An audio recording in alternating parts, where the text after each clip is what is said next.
কবিতার লাইন দিয়ে আমি শুরু করতেছি আমার আজকের উপস্থাপনা। আমাদের দেশে হবে সেই ছেলে কবে, কথায় না বড় হয়ে কাজে বড় হবে।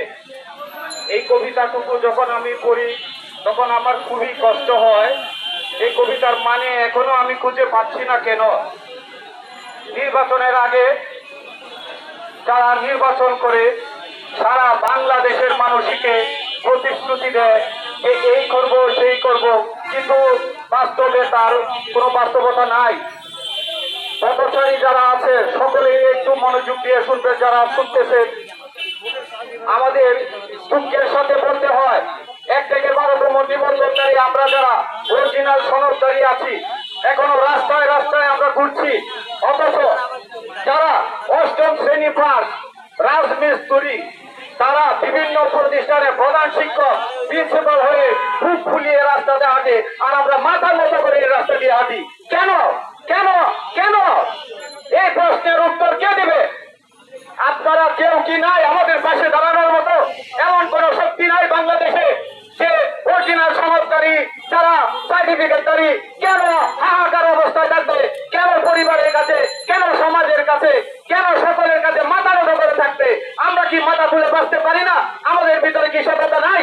আমাদের অর্থনৈতিক অবস্থা দুর্বলতার কারণে, সততার কারণে আমরা কোন ধরনের চাকরিতে যেতে পারি নাই। এটাই কি আমাদের দোষ? এই প্রশ্নের উত্তর সকলের কাছে আমি চাই। কেন আমরা দুর্বলতার ভিতরে থাকবো? কেন আমরা অসহায়? কেন আমরা নির্যাতিত? কেন আমরা নিপীড়িত? আমাদেরকে বাঁচানোর মতো কি কেউ নাই? নেতৃত্বের হাত কি আমাদের উপর পড়ে না? আমাদের প্রতি কি দৃষ্টি নাই? সেই 2022 সাল থেকে অবধি পর্যন্ত 1 থেকে 12তম নিবন্ধনকারী আমরা যারা আছি এখনো অত্যাচারে হয়ে আসছি। কেন কেন কেন? আমাদেরকে বিভিন্ন ভাবে মারধর করা হয়েছে, জামাত বিএনপি বলে অবহেলা করা হয়েছে, আমাদেরকে গ্রেফতার করে জেল হাজতে পাঠানো হয়েছে। কেন? আমাদের দোষ এই, আমরা 1 থেকে 12তম নিবন্ধনকারী সনদ অর্জন করে আমরা সঠিকভাবে পথ যেতে চেয়েছি। এটাই কি আমাদের দোষ? অথচ যারা ঘুষ বাণিজ্য করছে, দুর্নীতি করছে, তারাই আজ সমাজে প্রতিষ্ঠিত, আর আমরা অবহেলিত। কেন কেন কেন? আমরা এই অবহেলিত অবস্থায় বাঁচতে চাই না। আমরা মাথা তুলে দাঁড়াতে চাই। আমাদের এই সার্টিফিকেটের মূল্যায়ন যদি করতে না পারেন তাহলে সার্টিফিকেট তুলে নিন, আমাদের এই সার্টিফিকেটের বাতিল বলে ঘোষণা করে দেন। আমরা একদিনও রাস্তার মধ্যে থাকবো না, আমরা রাস্তা ছেড়ে চলে যাব, অবশ্যই রাস্তা ছেড়ে চলে যাব। অথবা আমাদের সার্টিফিকেটের মূল্যায়ন করতে হবে, আমাদের যোগ্য স্থানে যথাস্থানে আমাদের মর্যাদা দিতে হবে। আমরা চাই না বারবার রাস্তায় আসতে।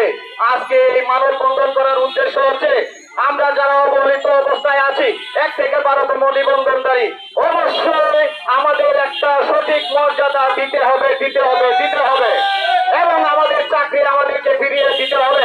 জাল সনদকারী যারা আছে তাদেরকে আপনারা কি করবেন এটা আপনাদের ব্যাপার, কিন্তু আমরা যারা অরিজিনাল সনদকারী আছি অবশ্যই আমাদেরকে মূল্যায়ন করতে হবে। আমাদের বয়স প্রার্থী হওয়ার জন্য দায়ী আমরা নয়, আপনারা দায়ী। আপনারা দায়ী, আপনারা সঠিকভাবে নিয়োগ দিতে পারেন নাই। আমরা যখন নিবন্ধন সনদ অর্জন করেছি এরপর থেকে 5 বছর 6 বছর পরে নিয়োগ দিয়েছেন আপনারা। প্রথম যখন সার্কুলার হয়, কোন বিজ্ঞপ্তি হয়, আমরা আবেদন করতে পারি নাই। বলেন 35 ঊর্ধ্ব আবেদন করতে পারবে না। আপনারা হয়তো অনেকে প্রশ্ন করেন যে যখন ক্ষমতায় ছিল, কমিটি ক্ষমতায় ছিল, তাদের মাধ্যমে আপনারা নিয়োগ নেন নাই কেন? হ্যাঁ, এই প্রশ্নের উত্তরও আমাদের কাছে আছে। তখন আমরা নিয়োগ দিতে পারি নাই কারণ আমাদের অর্থনৈতিক অবস্থা ভালো নাই। আমরা সততা চেয়েছি, আমরা চেয়েছি একজন সুশিক্ষিত হলে সমাজের সুশিক্ষিত করে সমাজকে সুন্দর এবং স্বর্ণপূর্ণ দেশ, সোনার বাংলাদেশ করতে পারবে। এই বিশ্বাসে আমরা কিন্তু আমাদের চাকরিতে যেতে পারি নাই। এটাই আমাদের দোষ। এই অবস্থার কারণে আমরা কমিটি থাকার কারণেও যোগদান করতে পারি নাই, আবেদন করতে পারি নাই। এদিকে আবার সরকারিভাবে নিয়োগ দেওয়া হয় নাই, বয়স বেড়ে গেল, আমরা কিছুই করতে পারি নাই। এই দায়ভার সম্পূর্ণ আপনার। আপনারা যারা এনটিআরসিতে আছেন, সচিব মহোদয় থেকে উচ্চ পদস্থ সকলের দায়ী। এর জবাব আপনাদেরকে দিতে হবে। আমরা যারা অবহেলিত আছি 1 থেকে 12তম নিবন্ধনকারী, আপনাদের কাছে অনুরোধ, আপনাদের কাছে রিকোয়েস্ট, অন্তরের অন্তঃস্থল থেকে রিকোয়েস্ট করছি, প্লিজ আমাদের মর্যাদা দিন। এই বলে আমার সংক্ষিপ্ত বক্তব্য শেষ করছি। আল্লাহ হাফেজ।